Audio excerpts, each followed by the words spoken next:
Aleluia. Quantos aqui querem receber da parte de Deus? Glória a Deus, irmãos. Olha só, hoje eu irei ministrar para vocês a palavra que está na sua revista, amém? Que são 7 tipos de pessoas que sempre fracassam. Entenda algo, você foi chamado, você foi escolhido por Deus, não para fracassar, amém? Mas você foi chamado por Deus para ser mais do que vencedor. Isto, irmãos, é um fato, isto é uma verdade, e não sou eu que estou dizendo isto, mas é a própria palavra. Fala para o seu irmão aí, meu irmão, em Cristo, você é mais do que vencedor.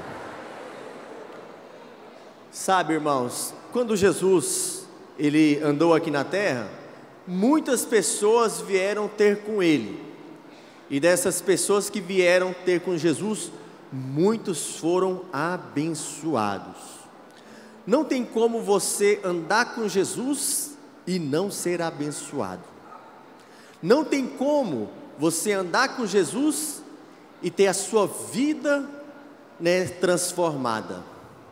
E a Bíblia fala sobre isso, fala sobre muitas pessoas que foram curadas, fala sobre muitas pessoas que foram ressuscitadas, ou seja, fala de inúmeros milagres, amém?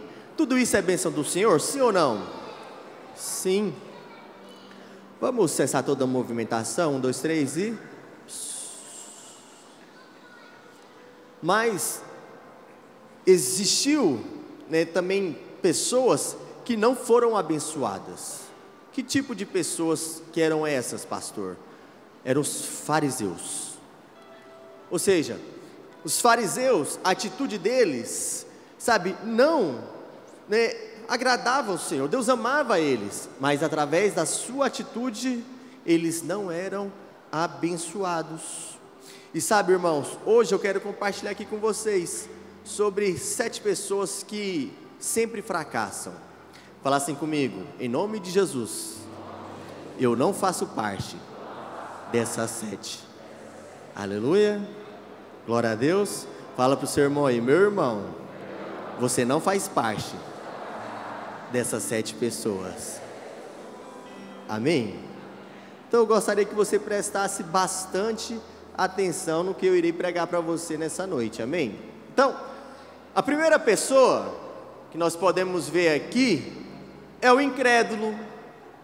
Olha o que diz a palavra do Senhor em Números, capítulo 13, do versículo 30 ao 31.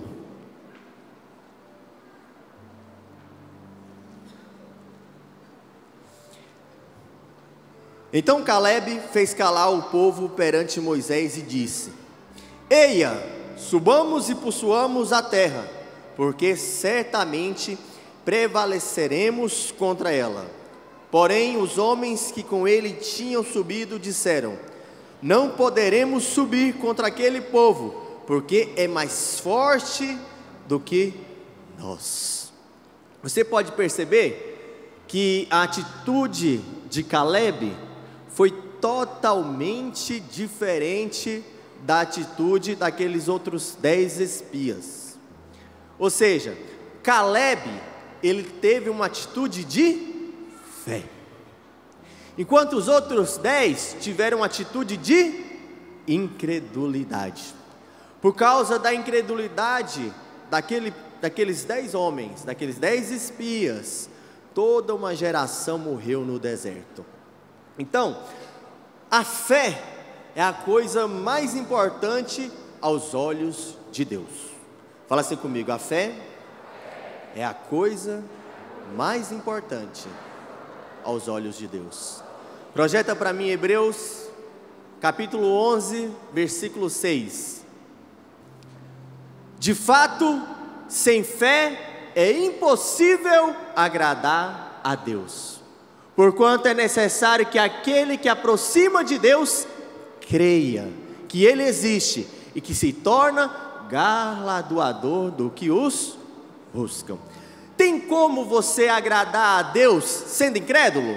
Sim ou não? Não. A maneira como você agrada ao Senhor é tendo fé.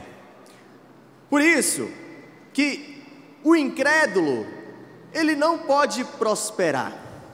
Por isso que o incrédulo, ele não vai avançar. Por isso que o incrédulo, ele sempre irá fracassar. E Deus não deseja que você tenha uma atitude de incredulidade. Muito pelo contrário, o Senhor, Ele quer que você sempre ande pela fé. Irmãos, andar pela fé é fácil? Sim ou não? Não. É um desafio você andar pela fé. Porque quem anda pela fé, não anda pelas circunstâncias. Quem anda pela fé, não anda pelo que vê, não anda pelo que sente, mas anda pelo que crê. Deus te chamou você para andar pelo que você crê. E você crê naquilo que a palavra de Deus diz ao seu respeito. Amém? Não ande pela vista. Não ande pelo que você sente. Ande pelo que a palavra de Deus tem para você. Ande pela fé que Deus liberou sobre você. Amém? Quando você se converte, uma pequena porção de fé é liberada no seu coração. E essa fé, ela é crescente. Quanto mais você avança, quanto mais você pratica a sua fé, mais ela vai avançando, mais ela vai crescendo. Por isso que Deus, Ele te chama, não para você andar pelo que você vê, mas sim pelo que você crê. Amém, irmãos? Mas pastor, como que eu posso exercitar a minha fé? Olha só, nós exercitamos a nossa fé através das nossas palavras. Sabe, quando você declara a palavra de Deus, quando você declara a palavra de vitória, sabe, uma fé sobrenatural começa a fluir de dentro de você. A sua fé, meu irmão, ela começa a ser alargada. Você começa a ver como Deus vê. Por isso que quando você confessa a palavra, por isso que quando você declara a palavra, uma atmosfera de fé, ela é liberada no seu coração, ela é liberada no seu espírito. Amém, irmãos? Amém? Olha só, lá em 2 Coríntios, capítulo 4, versículo 13, projeta para mim.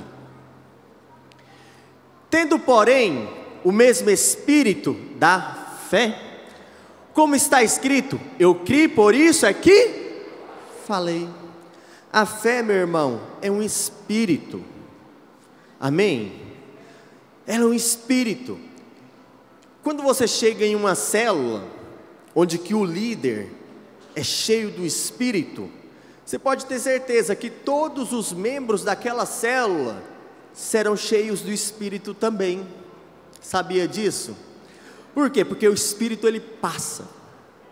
Quando alguém é cheio do espírito, não tem como as outras pessoas que estão do lado dele, que convivem com ele, não ser cheio também. Mas quando você chega em uma célula e que o líder, ele é alguém apático, que não é cheio de fé, o que vai acontecer com aqueles irmãos que andam com ele? Será da mesma maneira como ele. Por quê? Porque a fé, ela é um espírito. E esse espírito, ele passa. Você pode perceber na palavra do Senhor que os 10 espias, ele contaminou toda uma geração. E toda uma geração morreu no deserto. Por quê? Porque eles foram incrédulos. Mas 2 tiveram um espírito diferente, Josué e Caleb. Através deles, eles entraram naquela terra prometida. Fala para o seu irmão aí, meu irmão, você é cheio do espírito, você é cheio da fé. Olha só, também nós cremos, por isso aqui falamos. Você precisa falar. Meu irmão, crente calado é crente oprimido. Crente que é crente raiz tem que abrir a boca. Fala para o seu irmão aí, você é crente raiz, meu irmão. Amém? Porque quando você fala, uma atmosfera é liberada. Você chega lá no seu trabalho, um ambiente repleto de morte, sem vida de Deus. Mas quando você chega, você é profeta de Deus, e quando você abre a sua boca, o ambiente muda instantaneamente, porque alguém cheio da fé chegou naquele lugar. Não ande pelo que você vê, meu irmão. Não viva uma vida cristã baseado nos seus sentimentos. Se hoje eu estou bem, eu vou servir a Deus. Se hoje eu estou mal, eu não vou servir a Deus coisa que nada. Não seja natural. Deus não te criou para ser um crente natural. Deus te criou para ser um crente espiritual. Um homem e uma mulher cheio do Espírito. Um homem e uma mulher que vive e anda pela fé. Amém? Porque, meu irmão, não é pelo que você faz que agrada a Deus. Você não agrada a Deus pelas suas obras. Você agrada a Deus é pela fé. Quer agradar a Deus? Sim ou não? Seja cheio de fé. Amém? Em Romanos, capítulo 10, versículo 9, diz o seguinte: se com a tua boca confessares Jesus como Senhor, e em teu coração creres que Deus o ressuscitou dentre os mortos, serás salvo. Versículo 10, porque com o coração se crê para a justiça, e com a boca se confessa a respeito da salvação. Tudo que o Senhor conquistou, meu irmão, Ele conquistou na cruz. Mas alguns crentes, eles não têm desfrutado das bênçãos que o Senhor tem. Por qual motivo? Por causa da incredulidade. A incredulidade, ela vai fazer com que você perca o melhor de Deus para a sua vida.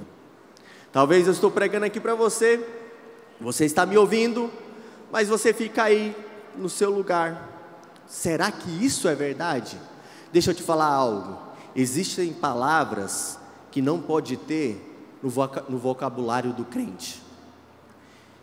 E uma das palavras é o será.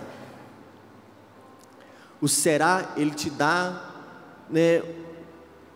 um pontapé inicial para você duvidar das promessas do Senhor. Você precisa crer. Creia. Meu irmão, o Senhor Jesus já conquistou tudo lá na cruz. Ou seja, tudo já está consumado. Qual que é o seu papel agora? Creia. Meu irmão, Deus é bom. Deus tem promessa para você, sim ou não? Sim. Deus tem uma família abençoada para você, sim ou não? Deus tem uma vida próspera para você, sim ou não? Deus tem saúde para você, sim ou não? Então, creia.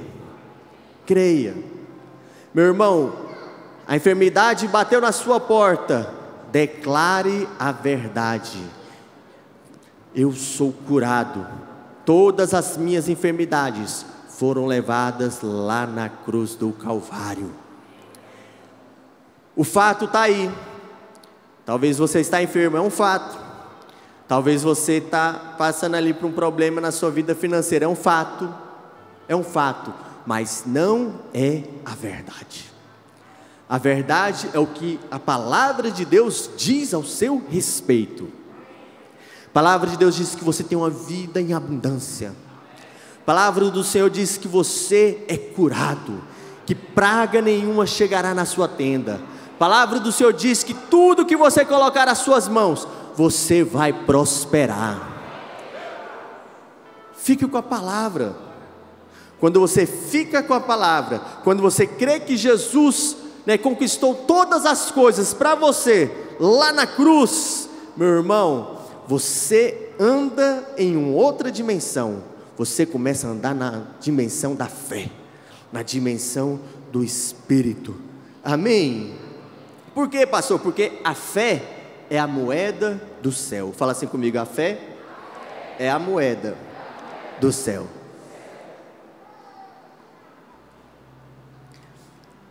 Entenda algo: somente a fé que pode agradar ao Senhor. Mas de vez em quando, ou frequentemente, o inimigo ele vem, ou ele envia pessoas, para falar na sua vida, que aquilo que você está acreditando não vale a pena, ou ele mesmo lança dados inflamados na sua mente. Quantos aqui são atacados pelo diabo todos os dias? Levanta a sua mão. Todos os dias o diabo me ataca, irmãos. Manda os seus dados inflamados. E quando ele não manda os seus dados inflamados, ele manda os seus enviados das trevas. Você já recebeu um enviado da treva para falar na sua vida? Para minar a sua fé? É assim que o diabo faz, meu irmão. Mas o que você deve fazer? Rejeitar o diabo, resistir ele, porque quando você resiste, ele vai fugir de você. Se por um caminho ele veio, por 7 caminhos ele voltará. Você não vai viver uma vida incrédula. Fala assim: eu não irei viver uma vida incrédula, porque eu vivo pela fé. Eu não vivo pelo que eu vejo, ou pelo que eu sinto. Eu vivo pelo que eu creio. Amém? Segunda pessoa é o indeciso. Lá em Tiago, capítulo 1, do versículo 7, diz o seguinte: não suponha esse homem que alcançará do Senhor alguma coisa. Versículo 8: homem de ânimo dobre, inconstante em todos os seus caminhos. Ou seja, irmãos, você nunca terá aquilo que você não deseja. A pessoa que é indecisa, ela vai perder muitas coisas diante do Senhor. Ela vai fracassar. Fala para o seu irmão aí: meu irmão, tenha foco. Então, o primeiro princípio da oração respondida, ela não é a fé, mas sim um desejo ardente. Aleluia. Quantos aqui são casados? Como que era antes de você casar? Você ficava doido para casar, não é mesmo? Eu me converti, tive um encontro com Deus, pesava 49 quilos. Era só o osso e a cabeça. E na época, eu era seminarista da turma especial. E a minha turma tinha decidido fazer um voto, durante um ano, de raspar a cabeça.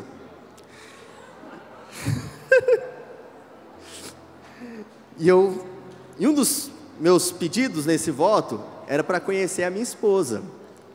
E eu orava: Senhor, envia a ungida, Senhor. Tenha misericórdia do seu servo.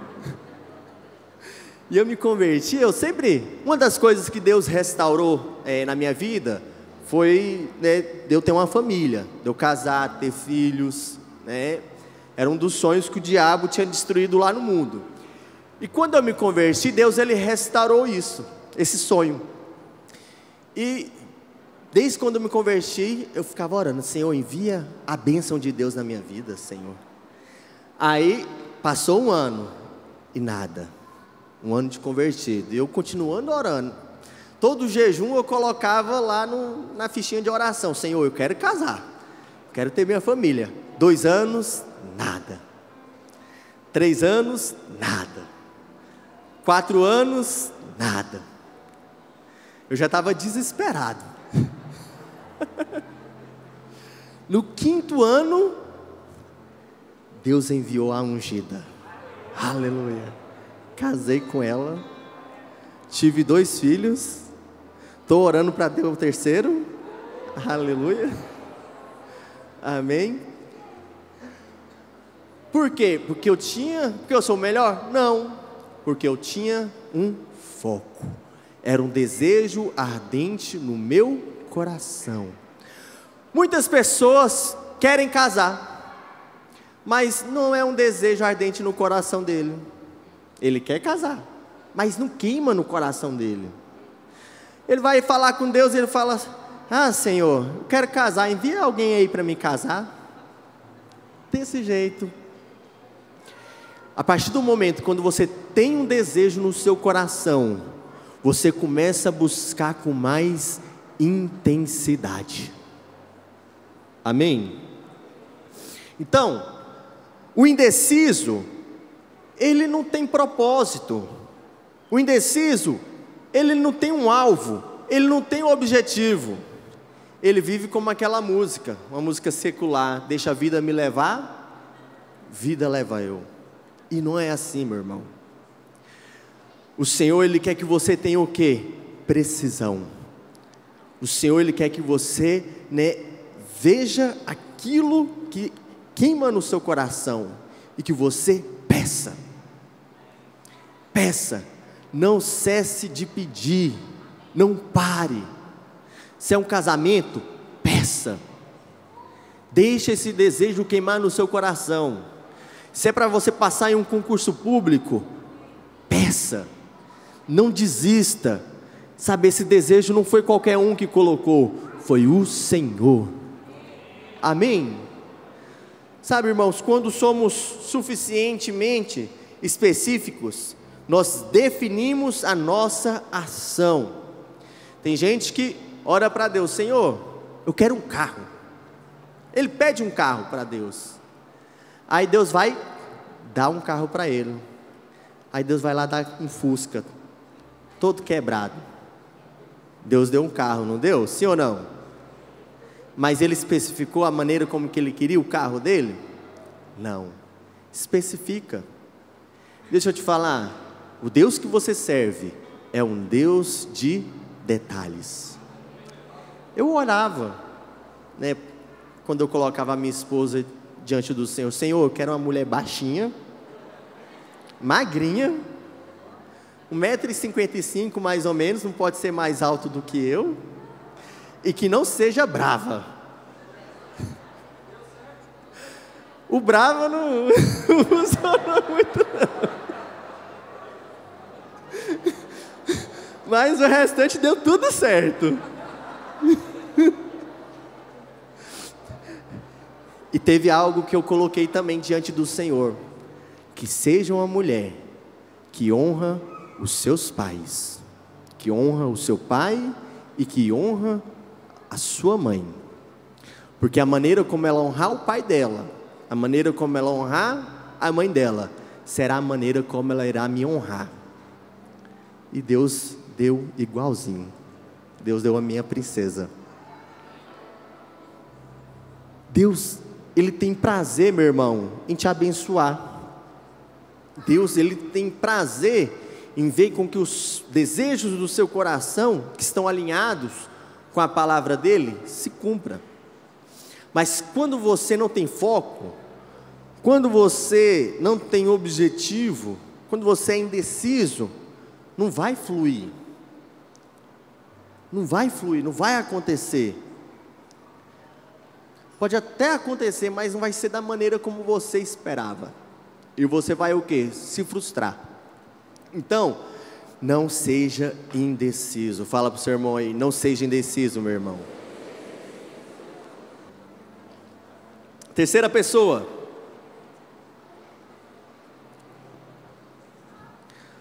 É o apático. Lá em Tiago, capítulo 4, versículo 2, diz o seguinte: cobiçais e nada tendes, matais e invejais e nada podeis obter, viveis a lutar e a fazer guerras, nada tendes porque não pedis.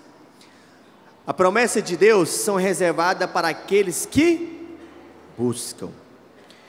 Então, quanto mais você busca de Deus, mais você vai receber da parte dele. O que é você ser apático? É você ser também indiferente. Deus, ele não quer que você seja indiferente para as coisas que ele tem para você. Muito pelo contrário, ele quer que você busque.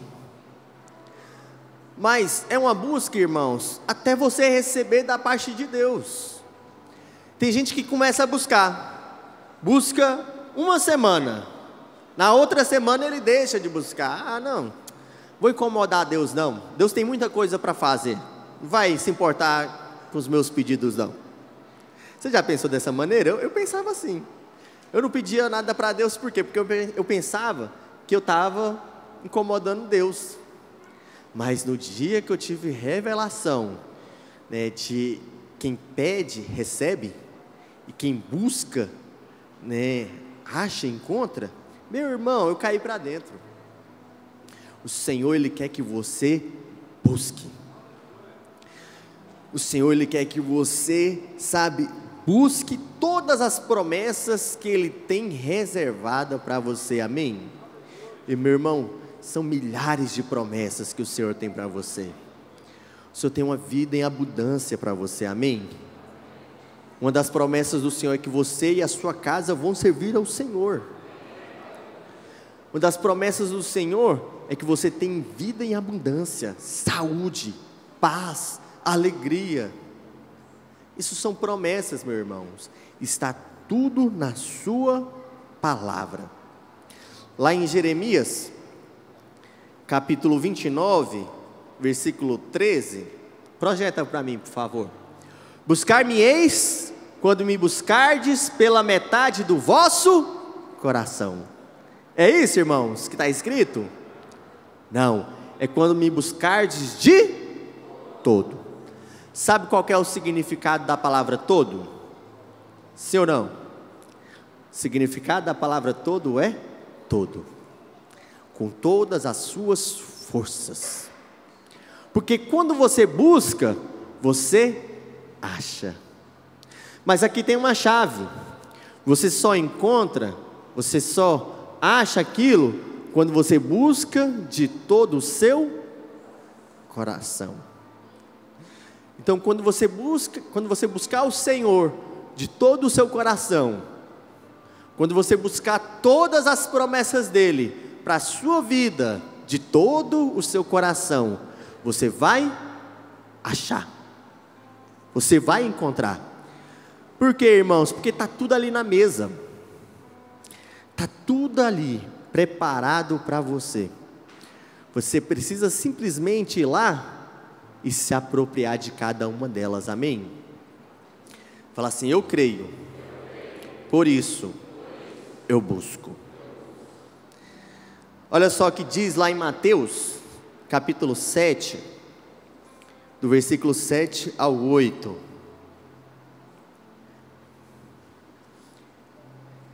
Pedi e dar-se-vos-á, buscai e achareis, batei e abrir-se-vos-á, pois todo o que pede, recebe, o que busca, encontra, e quem bate, abrir-se-lhe-á. Então, meu irmão, primeiro, todo o que busca, vai achar.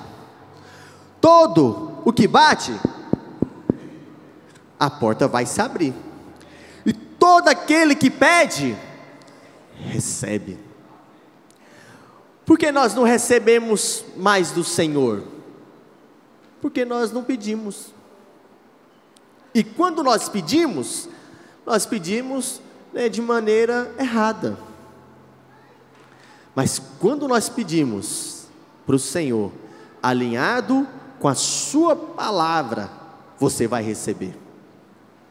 Porque todo aquele que busca, encontra. Então você nunca terá aquilo que você não busca. Você não pode ser cheio do Espírito se você não buscar. Você não pode ter um ambiente transformador lá na sua casa, lá no seu trabalho, na sua faculdade, se você não buscar. Você não pode ver as promessas de Deus se cumprindo na sua vida, se você não buscar. E não sou eu que estou falando isso, meu irmão, é a palavra do Senhor, lá em Mateus, porque quem busca, acha, quem bate, a porta ela abre, né? Quem pede, recebe, e quem não busca, vai achar alguma coisa? Não. E quem não bate, a porta vai abrir? Não. Isso é um fato, você precisa buscar, e a busca, ela nos qualifica a receber a bênção do Senhor, porque quando mais você busca de Deus, mais Deus ele vai ver o desejo do seu coração. Irmão, Deus ele é sábio, Deus ele não vai dar nada para alguém, né, que ele não venha valorizar, e nós só valorizamos aquilo quando nós, né, buscamos, quando nós aplicamos a nossa fé, quando nós valorizamos. Imagina, o seu pai chega em você e te dá uma Ferrari. Quantos querem receber uma Ferrari? Aleluia. Você vai valorizar esse presente, não vai? Você vai tomar os cuidados, né, para que o carro não venha a ser arranhado. Por quê? Porque você vai valorizar aquele presente. Mas quantos presentes que nós recebemos e que nós não valorizamos? São muitos. Então, Deus vai dar para você aquilo que você vai valorizar, amém? Olha só, o lugar onde você investe o seu tempo, mostra o que você está buscando. Nós podemos ver que Zaqueu, ele precisou subir em cima da figueira, para que Jesus tivesse um encontro com ele ali, amém? Vemos também que a mulher hemorrágica, ela precisou buscar o Senhor. A palavra do Senhor fala que ela não mediu esforços, sabe, ela passou ali pelaquela multidão, e a Bíblia fala que ela tocou nas vestes do Senhor. Quando ela tocou nas vestes do Senhor, o que aconteceu ali? Saiu poder. Instantaneamente aquela mulher, ela foi curada. Irmãos, aquela mulher, ela não podia sair na rua. Se ela saísse na rua e alguém descobrisse que ela estava ali, ela seria morta, ela seria apedrejada, porque ela não poderia ter contato com as pessoas.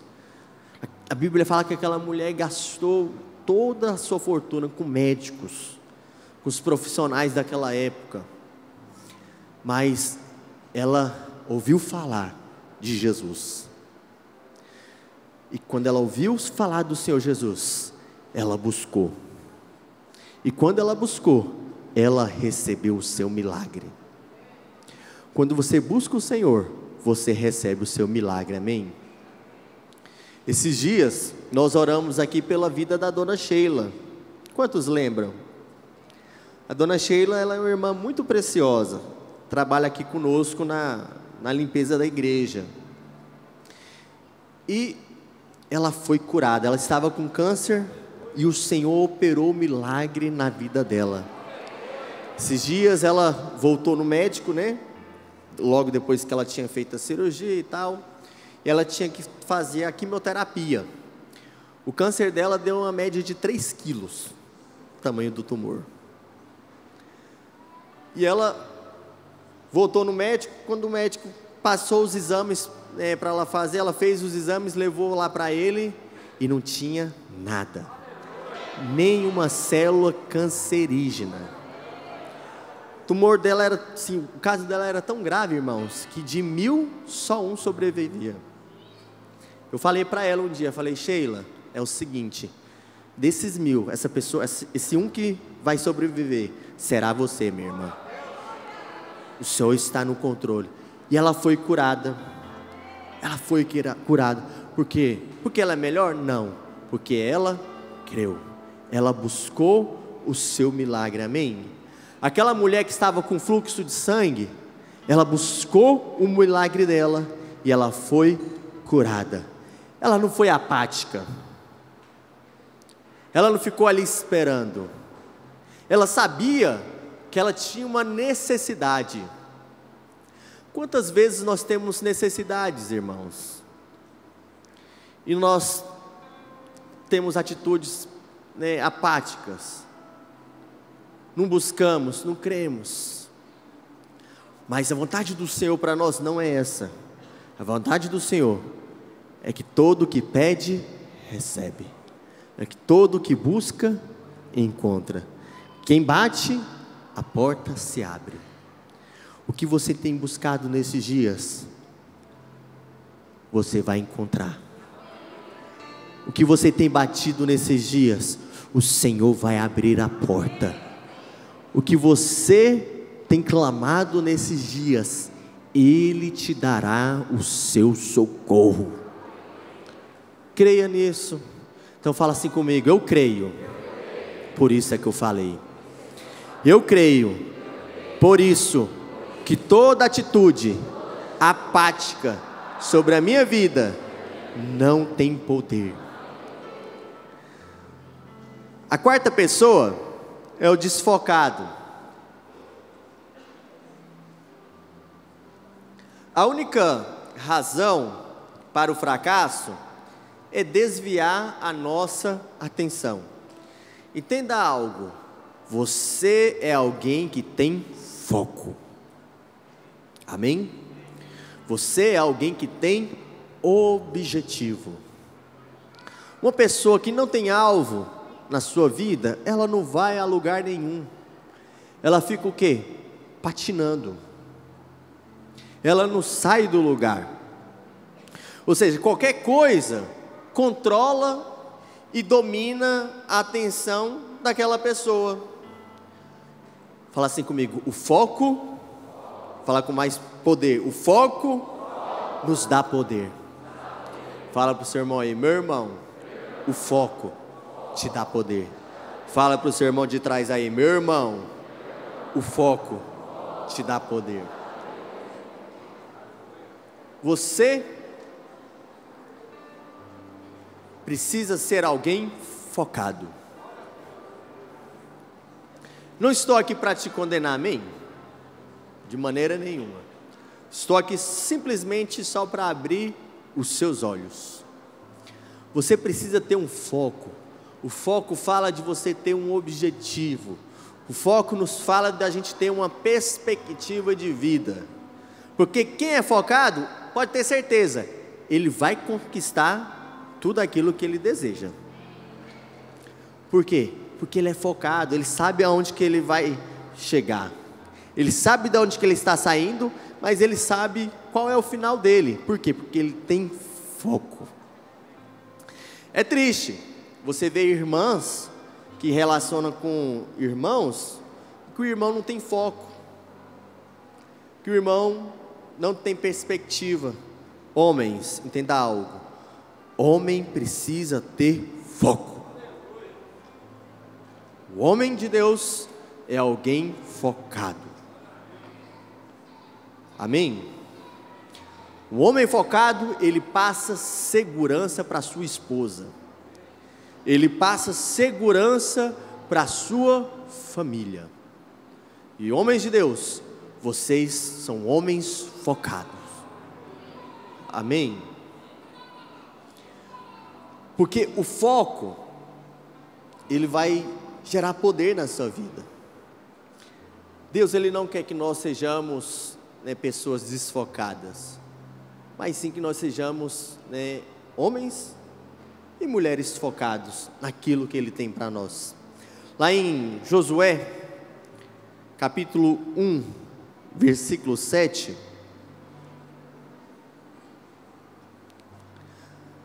olha o que diz a palavra do Senhor: tão somente ser forte e muito corajoso, para teres o cuidado de fazer segundo toda a lei que meu servo Moisés te ordenou. Dela não te desvieis, nem para a direita, nem para a esquerda, para que sejas bem-sucedido por onde quer que andares. O que a Bíblia fala? Que você não deve desviar nem para a direita e nem para a esquerda. Você quer ser bem-sucedido? Tenha foco. Tenha foco. Concentre-se. Concentre-se naquilo que Deus te chamou. Meu irmão, se Deus te chamou para ser um pastor, foca. Tenha foco. Que vai acontecer, amém? Se Deus te chamou para ser um empresário bem-sucedido, tenha foco. Mire no alvo que você vai alcançar, amém? Não olha para a esquerda, não olha para a direita. Quando você olha para a direita, quando você olha para a esquerda, você olha e você começa a ver as circunstâncias. E as circunstâncias, elas vão fazer de tudo para te parar. De tudo, meu irmão. Por isso que você precisa ter foco. Aleluia. Fala assim: sem foco, eu não vou a lugar nenhum. Tenha foco. Lá em Isaías 43, versículo 18, diz o seguinte: não vos lembreis das coisas passadas, nem considereis as antigas.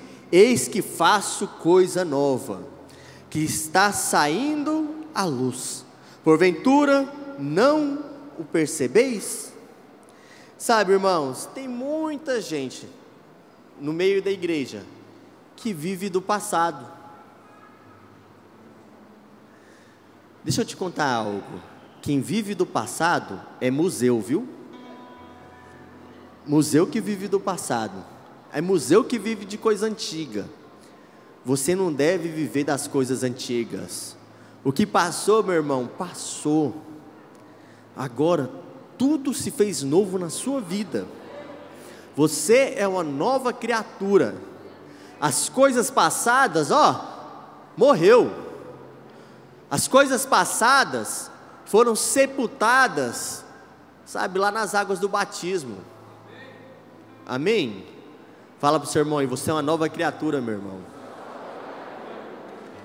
Só que tem gente que vive do passado, não consegue romper, parece que fica travado com ele, fica lembrando lá da Patotinha, do Zezinho, do Luizinho, da Joaninha, e não rompe.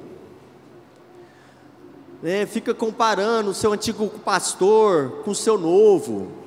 O meu antigo pastor é isso. O meu novo pastor não é como o meu antigo pastor. Meu irmão, morreu. A vida segue. Bola para frente.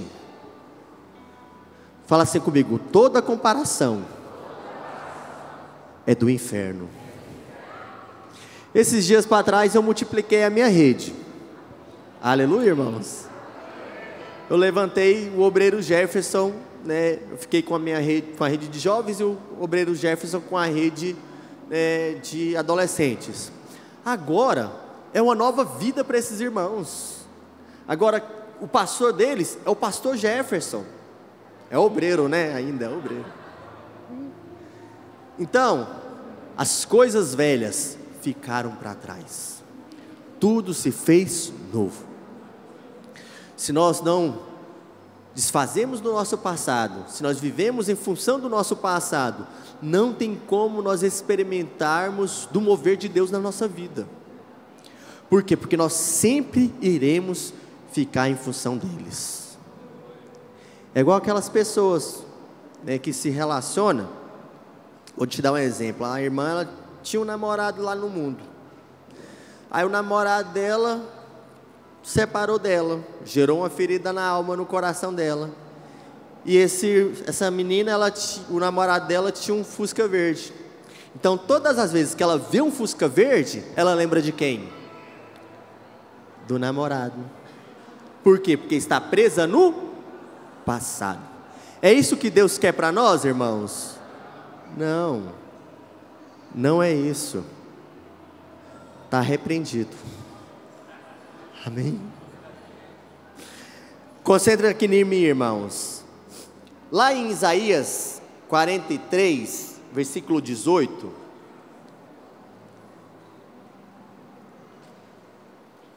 Diz o seguinte: não vos lembreis das coisas passadas, nem considereis as antigas. Eis que faço coisa nova, que está saindo à luz, porventura não os percebeis. Então, nós precisamos tirar o nosso foco do passado e colocar o nosso foco no presente. Fala para o seu irmão aí, coloca o seu foco no presente. Então, um grande segredo do sucesso é valorizarmos aquilo que nós temos nas mãos. Deus tem te dado coisas para você cuidar, amém? Quantos aqui são líderes de célula? Amém, temos muitos líderes. Então, valorize aquilo que Deus tem te dado. Se Deus te deu um povo, agradeça ao Senhor, porque esse povo é o melhor de Deus na sua vida. Quantos aqui trabalham? Uau, glória a Deus. Deus te deu um emprego, não é mesmo? Esse emprego é o melhor de Deus na sua vida. Agradeça a Ele. Irmãos, eu nunca vi um incrédulo, alguém que reclama, que murmura, que reclama, prosperar. Todas as pessoas que reclamam, que murmuram, não prosperam. Não tem como. Por quê? Porque aí a ingratidão. Não tem como você prosperar sendo ingrato. Agradeça a Deus por tudo aquilo que Ele tem te dado, amém? Por tudo aquilo que Ele tem colocado em suas mãos. Porque quando você valoriza aquilo que Deus tem te dado, uma unção de multiplicação é liberada sobre a sua vida. É liberado sobre a sua vida. Quer ver o seu salário multiplicar? Agradeça. Não ande pelos olhos carnais, ande pelos olhos da fé. Quer ver a sua célula multiplicar? Agradeça. Eu me lembro quando eu liderava, e a minha célula, ela foi multiplicada, eu fui levantado líder, e teve um outro irmão que foi levantado líder comigo também. Ele ficou com 7 pessoas, e eu tinha ficado com 7 pessoas também naquela época. Primeira reunião que eu fiz, foi as 7 pessoas na reunião da célula. Já na segunda reunião, foram 4. Na terceira reunião, foi eu e mais um. Na quinta, fui eu e as cadeiras. Na sexta, aquele irmão voltou, aí ficou eu e ele durante muito tempo. Mais de um ano a gente ficou se reunindo somente eu e ele. Eu falava para ele: rapaz, você é o meu líder em treinamento, então você vai me ajudar nessa obra aí. Irmãos, como que ele era mototáxi, tinha dias que ele não ia na célula. Aí o que acontecia? Fazia a célula, colocava as cadeiras em círculo e colocava o nome em cada cadeira. Pedro, João, Rodrigo, Lila. E fazia tudo normal. Fazia o quebra-gelo, só eu e as cadeiras. Fazia o louvor e falava: erga suas mãos, adore o Senhor. Eu e as cadeiras. Na hora da palavra, eu compartilhava a palavra. Aí eu chegava lá onde que estava o João e perguntava para o João: e aí, João, o que você achou da palavra? Aí eu chegava lá onde estava o João, sentava: nossa, Tiago, que palavra poderosa, falou muito comigo. Aí no final da célula, eu fazia uma oração: Senhor, obrigado por essa reunião de célula poderosa. Obrigado pela vida do Rodrigo. Obrigado pela vida da Lila. Obrigado pela vida do Pedro. O que aconteceu? Passou alguns anos, a célula ela multiplicou. E dessa célula, que era somente eu e o meu líder em treinamento, nós se tornamos o nosso discipulado. E o nosso discipulado chegou no final do ano, antes de eu entrar para o teste de obreiro, nós multiplicamos o discipulado. Uma célula que tinha 2 pessoas, no final da multiplicação chegou a ter 80 pessoas. Tudo por causa do poder da gratidão. Quando você é grato por aquilo que Deus tem te dado, Deus multiplica. Então agradeça ao Senhor, seja grato a Deus. O desfocado, ele não é grato, porque ele não sabe para onde que ele vai, ele não tem um propósito. A quinta pessoa é o cheio da justiça própria. Entenda algo, existe uma constelação dentro da justiça própria. Essa constelação fala do orgulho, do ego e outras estrelas a mais aí que está aí dentro. Fala assim comigo: a justiça própria me tira do favor de Deus. Lá em Deuteronômio, capítulo 9,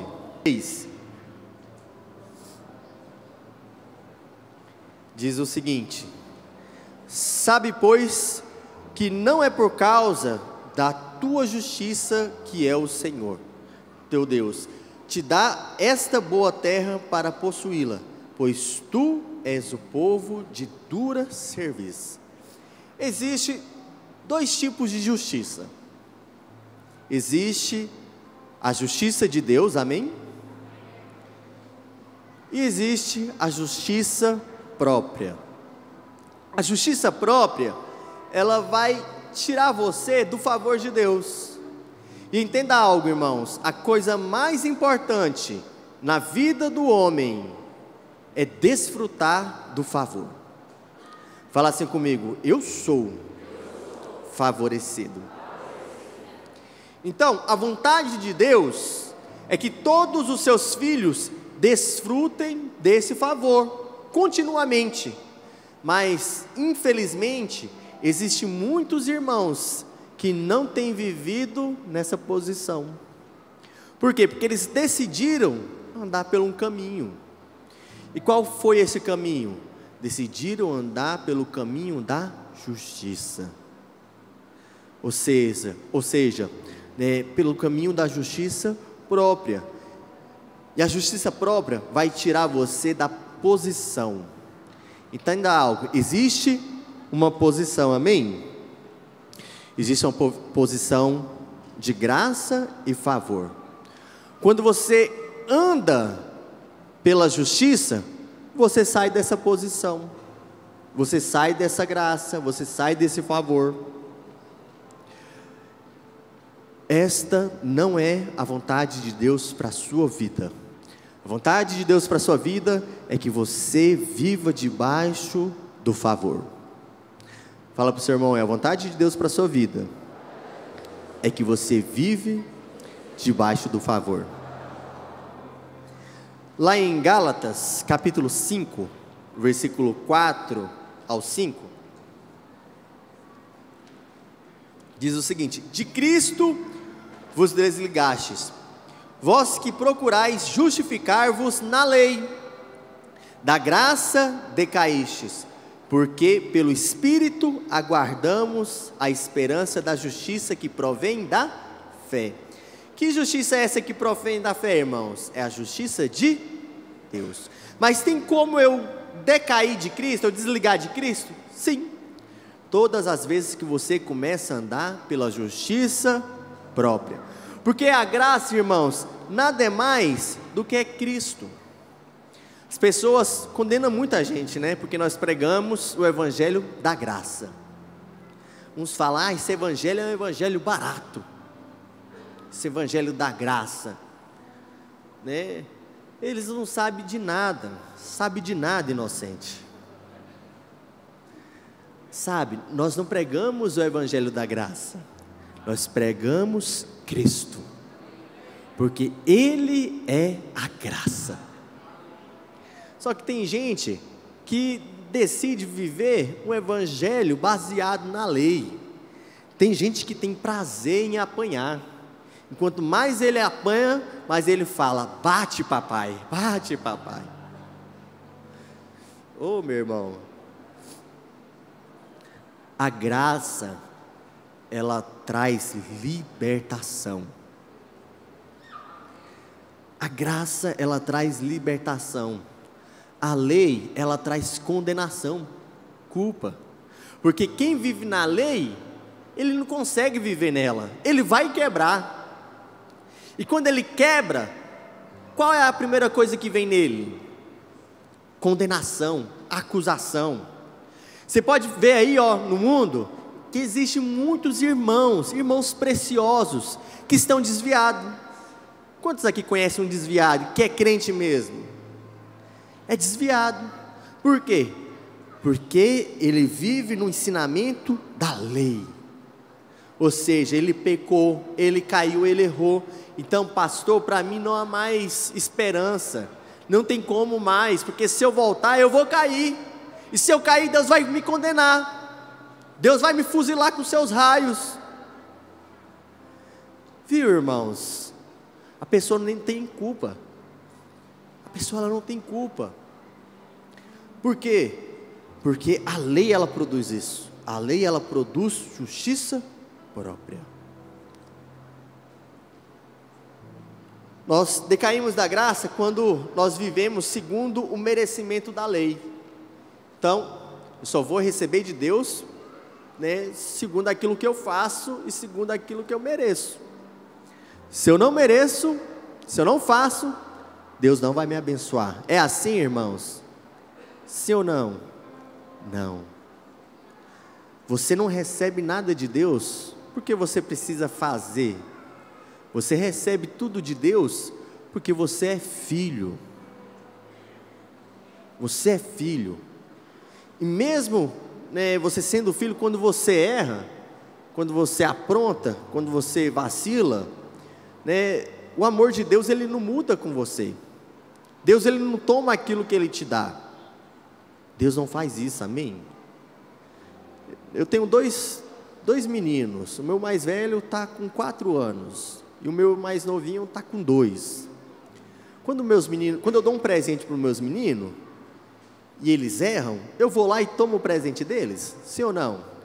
Vocês acham que eu sou mau assim? Não, não faço isso. Por quê? Porque eu sou pai, porque eu amo os meus filhos, porque quando eu vejo o meu filho errando, eu acredito que ele vai mudar, eu acredito que ele vai avançar. A mesma maneira é o Senhor, irmãos. Sabe, a Bíblia fala que nós que somos maus, sabemos dar boas dádivas aos nossos filhos, quanto mais Deus que é bom. Você acha que Deus vai te dar pedra? Você acha que Deus vai colocar uma doença, uma enfermidade, né, porque você não cumpriu toda a lei?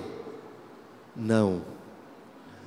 Você serve um Deus gracioso, amém? Mas quem é cheio de justiça própria, ele não consegue desfrutar dessas verdades, ele não consegue romper, ele não consegue avançar. Por quê? Porque a lei deixa, né, ele se frustrar, e quando ele se frustra, ele não desfruta do favor de Deus. Olha o que diz Romanos capítulo 11, versículo 6. Se pela graça, pela graça, já não é pelas obras, pelo contrário, a graça já não é graça. Então, se você começa a fazer algo da parte de Deus, né, baseado no seu esforço próprio, né, naquilo que você tem que fazer, não é graça. sabe? Você está fazendo algo para merecer. O que é a graça? Graça é favor imerecido. A lei é favor merecido. Então, você simplesmente precisa descansar e receber da parte de Deus, amém? Lá em Romanos 4, versículo 14, diz o seguinte: pois se os da lei é que são os herdeiros, anula-se a fé e cancela-se a promessa. A justiça própria faz com que a graça não tenha efeito. Por isso que o Senhor, Ele não quer que você ande e viva pela justiça, amém? Mas que você viva pela graça. Fala assim: eu vivo pela graça. Vocês já perceberam que eu gosto de fazer com que os irmãos repitam muito, não é mesmo? Por quê? Porque há poder na palavra. Quando você libera a palavra, uma atmosfera de fé, ela é liberada sobre a sua vida, amém? A sexta pessoa, o ingrato. Você já ficou do lado de alguém que é ingrato? É ruim, não é mesmo? A pior coisa é você ficar do lado de alguém que é ingrato. Alguém que só reclama da vida, que tudo para ela não serve, não presta. Por quê? Porque aquela pessoa, ela é ingrata. E a ingratidão é algo que vem do coração. Olha o que diz Romanos capítulo 1, versículo 21.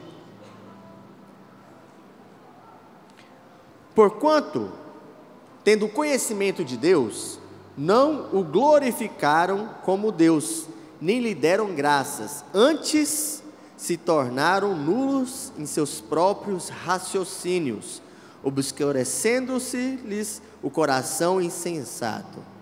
Essa passagem aqui, ela mostra o quanto as pessoas são ingratas para com Deus, e o quanto a pessoa ingrata, ela tem o seu coração endurecido. Ninguém consegue agradar o ingrato, porque tudo para o ingrato é um momento dele reclamar, é um momento dele falar mal, dele questionar. Por quê? Porque a ingratidão, ela é algo do coração. Ela é algo do coração.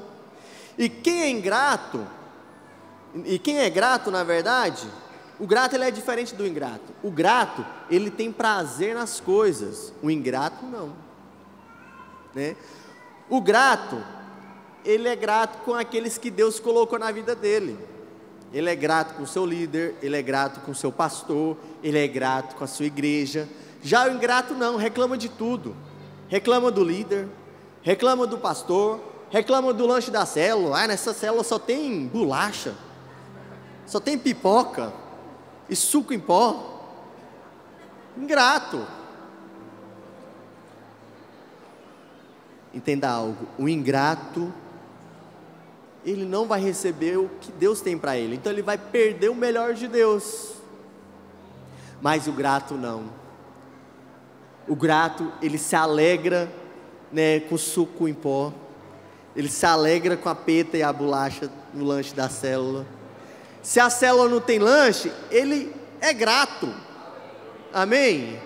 Aleluia. Ele é grato pelo líder que Deus colocou na vida dele, pelo discipulador. Eu nunca vi alguém grato murmurar. Você conhece alguém que é grato murmurar, reclamar? Eu não conheço. A vontade do Senhor é que nós tenhamos um coração grato, amém, irmãos? Coração grato. Quem é grato, as pessoas, ela tem prazer em estar do lado dela. Seja grato a Deus. Seja grato pela família que Deus te deu, meu irmão. Você acha que Deus poderia colocar você em outra família? Sim ou não? Sim. Mas por que Deus te colocou nessa família? Para você ser grato. Seja grato com o casamento que você tem. Deus colocou esse homem na sua vida, seja grato a Ele. Deus colocou essa mulher na sua vida, seja grato a ela. Meu irmão, você não merecia nada. Sabe o que nós merecíamos, irmãos? O inferno. Mas Deus nos deu o privilégio de termos uma família. Então seja grato, seja grato. Quando você é grato, o céu se abre, o céu se abre. Toda pessoa ingrata, ela é infantil, ela é birrenta, ela chora por qualquer coisa, ela reclama por qualquer coisa, né? Pessoas ingratas é um sinal de pessoas que não crescem, ou seja, é um bebê na fé. Ah, mas eu tenho 50 anos de igreja. É um bebê na fé mesmo assim. É um anão espiritual, não desenvolveu. Então seja grata, amém? Olha só, em Deuteronômios, capítulo 8, versículo 17 ao 18, já estou finalizando, amém, irmãos? Diz o seguinte: não digas, pois, no teu coração, a minha força e o poder do meu braço me adquiriram essas riquezas. Antes te lembrarás do Senhor teu Deus, porque é Ele o que te dá força para adquirires riquezas, para confirmar a sua aliança, que sobre o juramento prometeu aos teus pais, como hoje se vê. Amém? Sabe, a segunda, né, atitude que nós podemos ver aqui, que o que nos impede de sermos gratos é um espírito crítico ou de queixa. Nós sempre criticamos, sempre reclamamos. Então seja grato, né, por aquilo que Deus tem te dado, amém? E por último, o desonroso. Em Romanos capítulo 13, versículos 7 a 8, diz o seguinte: pagai a todos o que lhe é devido, a quem tributo, tributo, a quem imposto, imposto, a quem respeito, respeito, e a quem honra, honra. A ninguém fiqueis devendo coisa alguma, exceto o amor com que vos ameis uns aos outros, pois quem ama o próximo tem cumprido a lei. Amém? Entenda algo, Deus sempre vai te dar algo, né, que você precisa, na embalagem que você não gosta.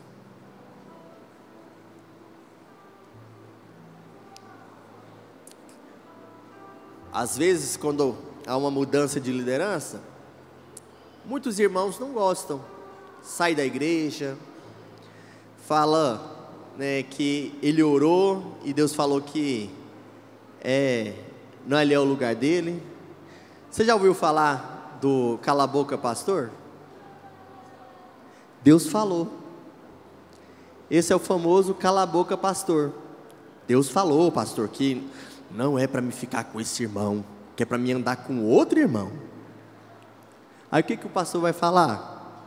Ah, irmão, se Deus falou, Deus te abençoe. Entende? Então Deus sempre vai te dar algo que você precisa, numa embalagem que você, né, não gosta, mas é aquilo que você precisa, é aquilo que você necessita. Sabe por que Davi recebeu o reino de Saul? Porque ele honrou Saul. Irmãos, Saul queria matar Davi. Quantas vezes Davi teve a oportunidade de matar Saul? Várias vezes. Mas o que Davi falava? Ai de mim tocar no ungido do Senhor. Ou seja, Davi, ele foi perseguido, irmãos. Saul queria a cabeça dele. Imagina o seu líder de célula te perseguindo, ele querendo a sua cabeça. Imagina só, qual que seria a sua atitude? Como que você agiria? Você iria honrar? E se o seu líder falasse mal de você, e você ficasse sabendo? E aí? Como que seria a sua atitude? Quem é ele para falar assim comigo? O que ele está pensando, esse líder de célula? Ele vai ver, eu vou falar com ele. Seria assim, irmãos? Como que agiria o Senhor nesse momento? O Senhor, Ele mostra a maneira como que nós devemos agir. Por isso que Ele dá alguns exemplos. E Davi é um exemplo, né, de alguém que honrou. Mas tem gente que desonra a liderança, né, desonra aquelas pessoas que Deus colocou na vida dele, não honra os pais, lida com o pai e com a mãe como se fosse um amigo. Eu não sei os irmãos, mas eu sou da época da bênção. Bênção pai, bênção mãe.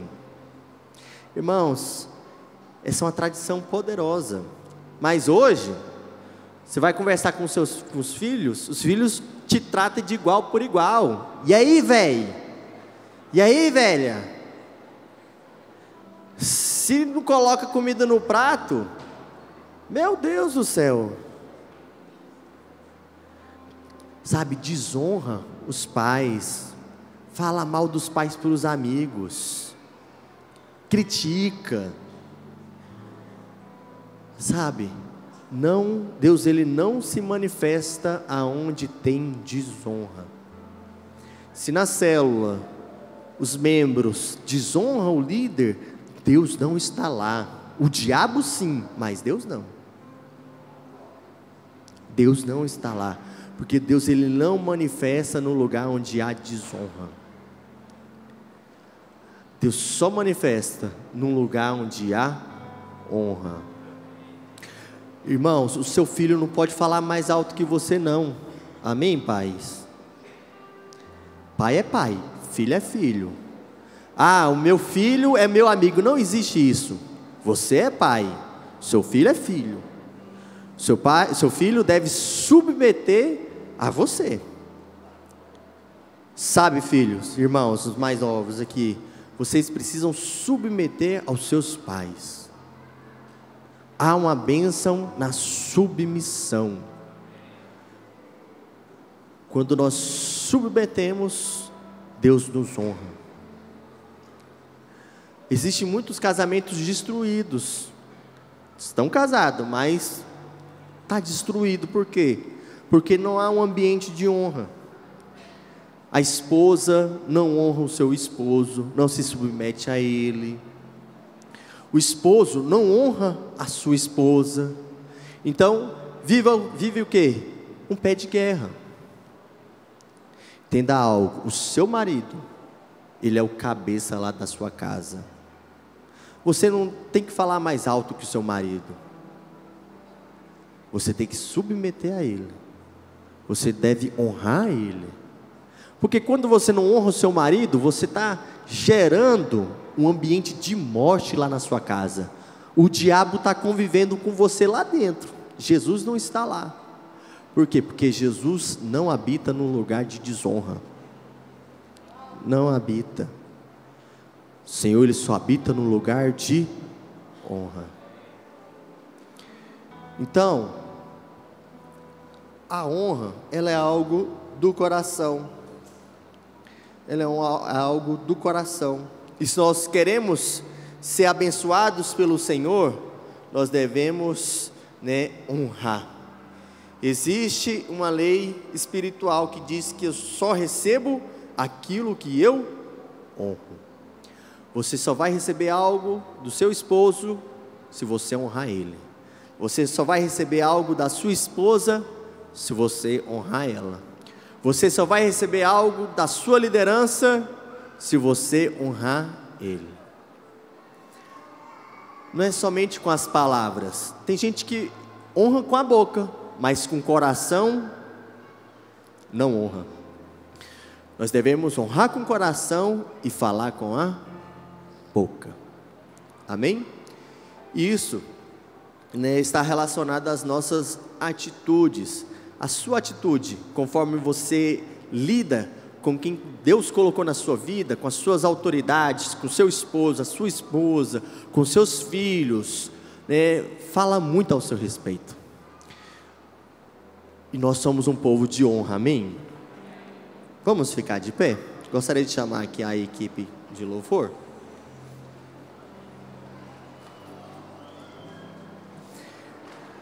Então,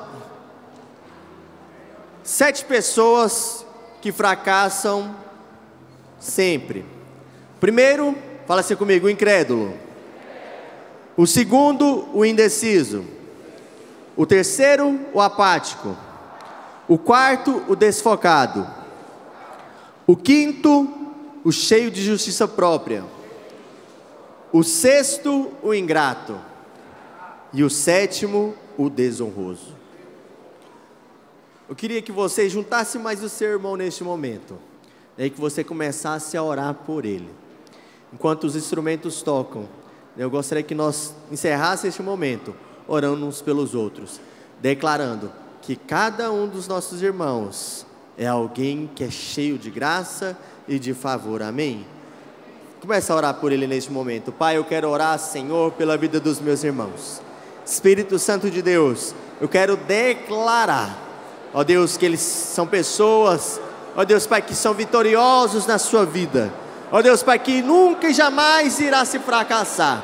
Ó Deus, eu declaro, Senhor, que toda incredulidade, que toda indecisão, que toda apatia, que todo desfocado, ó Deus, Pai, que todo aquele que é cheio de justiça própria, ó Deus, que todos aqueles que são ingratos, ó Deus, Pai, que todos aqueles que são desonrosos, Pai, neste momento, não tem mais legalidade sobre os meus irmãos. Eu declaro que eles são homens e mulheres que honram. Eles são pessoas, Senhor, que desfrutam do melhor do Senhor. Por isso, Senhor, que nós cremos em nome de Jesus. Sim, Senhor. Repita assim comigo, eu creio que esta é a verdade. Eu sou abençoado. Eu sou alguém que nunca e jamais irá fracassar. Eu declaro que essas pessoas que foram ditas na palavra nessa noite não tem legalidade, não tem poder sobre a minha vida, porque eu sou o que diz a palavra de Deus, e eu creio em nome de Jesus. Aleluia, glória a Deus. Dê uma salva de palmas para o Senhor. Fazendo assim, nós estamos encerrados, amém? Tenha uma semana de vitória, uma semana abençoada.